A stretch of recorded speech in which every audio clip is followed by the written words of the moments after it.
మరి ఆ క్యారెక్టర్ మూవీలో అందరికీ నచ్చేది కనెక్ట్ అయ్యేది ఒక సీన్ ఉంటుంది. అదే మన హీరో అద్దం ముందుకెళ్ళి తిట్టుకోవడం. అది శ్రీను వైట్ల గారి లైఫ్ నుంచి ఇన్స్పైర్ అయ్యి ఫన్నీగా చేంజ్ చేశారంట. ఒకసారి ఆయన చెన్నైకి ట్రైన్లో వెళ్తున్నప్పుడు లగేజ్ సూట్ కేసు డోర్ దగ్గర పెట్టి వాష్రూమ్కి వెళ్ళొచ్చేసరికి ఎవరో సూట్ కేసు నొక్కేశారంట. అందులో అప్పటి వరకు ఆయన రాసుకున్న స్క్రిప్ట్లు స్టోరీస్ చాలా ఉన్నాయి. అప్పుడు ఆయన రియాక్షన్ ఎలా ఉందని అక్కడ అద్దంలో చూసుకున్నారంట. ట్రైన్ సీన్స్లో హీరోని చాలా తక్కువ చేసి చూపిస్తారు. బ్రహ్మానందం గారు వెంకీని కొట్టడం తిట్టడం ఇదంతా హీరోయిన్ దగ్గర పెద్దవాళ్ళు ఆయన మొహం మీద ఉమ్మేసిన చీకొట్టిన తుడుచుకొని అలా పక్కెళ్ళిపోతగానే పన్నెత్తి ఓ మాట అన్ను అని స్టిక్ అయ్యాడు కాబట్టి ఆగుతాడు. బేసిక్గానే హీరో పెద్ద ఎదవ. అలాంటిది వాడిని పోయి గెలుక్కుంటారు వీళ్ళు. ఒక్కసారి హీరోయిన్ వల్ల ఇంకా పని అవ్వదు, ఆమె నాకు పడదు అని తెలియగానే ఇంకా ఒరిజినల్ వెంకి బయటకు వస్తాడు. దాని నుంచి జనరేట్ అయ్యే కామెడీ మూవీకే మేజర్ హైలైట్. నువ్వు కొట్టావా? ఏ డౌటా? కన్ఫర్మ్.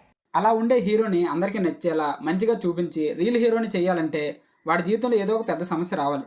ఆ సమస్యను కూడా వాడే సాల్వ్ చేయాలి.